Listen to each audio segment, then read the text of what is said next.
फिर से स्वागत है आप सभी का। और जैसा कि हम लोग यूजीसी नेट का एग्जाम जून में अगले महीने 21 से 30 के बीच है और उसकी सभी कोई तैयारी आप लोग कर रहे होंगे।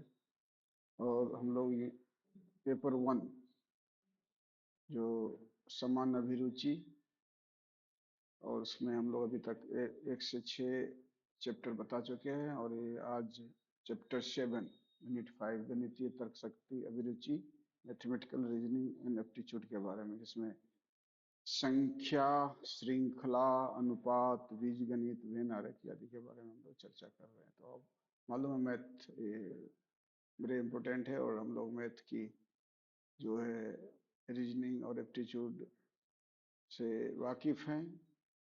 जो यूजीसी नेट पेपर बने अभ्यर्थी की संख्यात्मक समझ, तार्किक विश्लेषण और त्वरित गणना की क्षमता का मूल्यांकन करता है। इस यूनिट में विद्यार्थियों के लिए विशेष चुनौतीपूर्ण हो सकते हैं जो गैर गणितीय पृष्ठभूमि से आते हैं, लेकिन सही रणनीति और नियमित अभ्यास के माध्यम से इसमें उत्कृष्टता प्राप्त किया जा सकता है। इस खंड का उद्देश्य केवल गणितीय सवाल को हल नहीं, बल्कि अभ्यर्थियों को लॉजिकल रीजनिंग और प्रॉब्लम सॉल्विंग स्किल को परखना होता है। तो चलिए मुख्य इसमें कोर टॉपिक्स हैं, जिसमें संख्या श्रृंखला, नंबर सीरीज, जैसे एक प्रश्न निहित होते हैं जैसे कि 2, 4, 6, 16, उसके बाद क्या होगा। मल्टीपल मल्टीप्लिकेशन पैटर्न है, विद्यार्थी को पैटर्न को पहचान कर अगली संख्या को ज्ञात करना होता है इसमें। फिर है अनुपातिक एवं समानुपातिक, रेशियो एंड प्रोपोर्शन, सांख्यिकी तुलना और उनके आपसी संबंध को समझना या बैंकिंग लाभ हानि और डेटा व्याख्या में सहायक होते हैं। प्रतिशत और औसत, परसेंटेज एंड एवरेज, जीवन में बहुत प्रयुक्त गणनाएं जैसे आबादी का प्रतिशत, छात्र प्रदर्शन और औसत आदि। लाभ और हानि, प्रॉफिट एंड लॉस, व्यवसाय और वित्तीय गणनाओं से जुड़ा हुआ यह भाग सरल सूत्रों पर आधारित होता है, जैसे profit, selling price, cost price. कार्य समय, टाइम एंड वर्क, एक कार्य 10 दिन में करते हैं तो भी वही कार्य 15 दिन में करते हैं तो मिलकर कितने दिनों में करेंगे, ऐसा प्रश्न पूछे जा सकते हैं।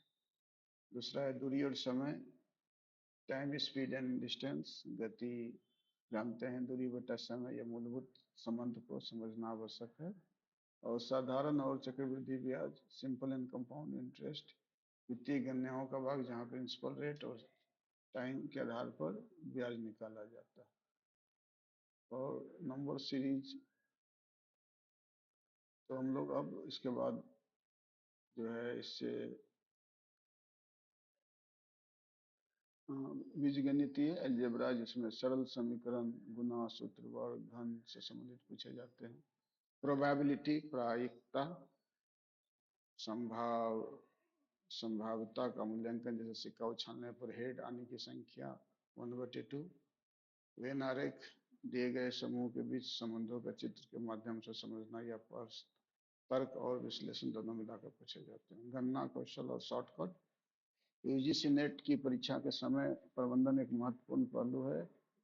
इसके लिए गणनाओं में शॉर्ट ट्रिक्स, वैदिक मैथ्स, अप्रोक्सीमेट टेक्निक्स का उपयोग होता है। इस संख्या का 5% निकालना है तो 10 से भाग दे और फिर 2 से गुना करें।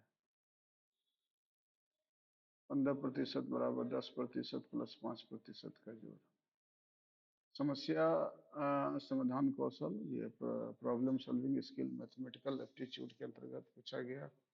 प्रत्येक प्रश्न किसी न किसी रियल लाइफ सिनेरियो से जुड़ा हुआ होता है। इस प्रकार यह खंड केवल गणित नहीं बल्कि आपकी संगठनात्मक सोच, डेटा से निर्णय लेने की क्षमता और रणनीतिक दृष्टिकोण का परीक्षण करता है।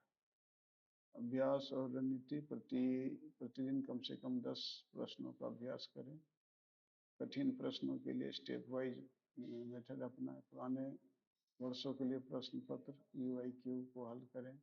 टॉपिक के अनुसार समय विभाजन करें। Ratio, proportion, algebra, time work, Venn diagram, तो इस प्रकार देखते हैं कि मैथमेटिकल रीजनिंग एंड एप्टीट्यूड वह यूनिट है जो न केवल परीक्षा के अच्छे अंक ले जा सकते हैं बल्कि इसमें त्वरित विश्लेषण और सोचने की क्षमता को भी विकसित करता है।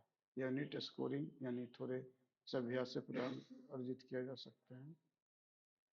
तो इस प्रकार से हम लोग आगे पढ़ेंगे और इसकी जो कुछ एमक्यूएस है उस पर हम लोग संख्या श्रृंखला में हम लोग देखेंगे कि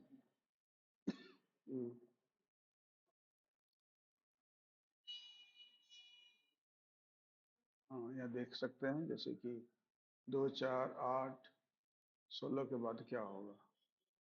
तो क्योंकि एक का दो दो है, दो का दूना 4 है, 4 का दूना 8 है, 16 का दूना 32, इसी तरह 5, 10, 20, 40।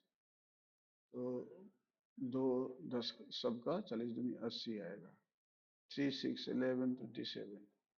तो 6, उसके बाद 3, 5, 7, 9, 11, 11 तो 38।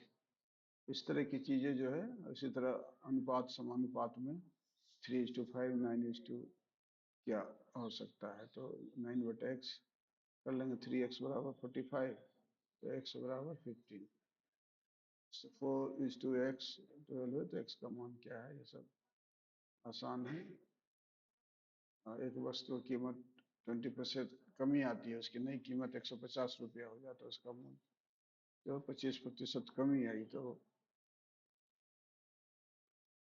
जो नई नई कीमत जो है उसका 200 रुपीज। इसी का लाभ हानि पर जो है इसके फॉर्मूले वगैरह पर जो है सिंपल कंपाउंड, ये प्रोबेबिलिटी, सारी चीज़ों को इस तरह का फॉर्मूला है, हम देख सकते हैं, जिसमें x/3 और x-3 बराबर क्या था, a+a² - b² तो x² - 9, 144 का CP वर्गमूल, ये सभी चीज़ों को बताया गया। तो इस प्रकार जो है हम लोग पुनः जो तार्किक अध्याय 7 में जो गणितीय तर्कशास्त्र अभिरुचि, इसके बारे में हम लोग चर्चा किए। उम्मीद है कि ये आपको काफी इजीली हो सकता है इसका प्रैक्टिस से। इस किताब को लेंगे तो इसमें ज़्यादा से ज़्यादा प्रैक्टिस होगी तो आपको आसानी होगी। तो कृपया अगर आपको समय मिले तो आप इसको परचेज कर सकते हैं, जहाँ इस तरह के बहुत सारे ट्रिक जो है दिए गए हैं, जिसको याद करके आप समस्याओं का समाधान करते हैं। चलिए फिर मिलते हैं नेक्स्ट चैप्टर में, तब तक के लिए होपफुल रहिए, प्रैक्टिस कीजिए और निश्चित रूप से इस बार सफलता आपको मिलेगी। बस कंसंट्रेट करना है, 1 महीना बचा है, आप जल्दी से जल्दी पूरी समय दें इस पर और व्यवहारिक प्रयोग में लाएं। बहुत बहुत धन्यवाद।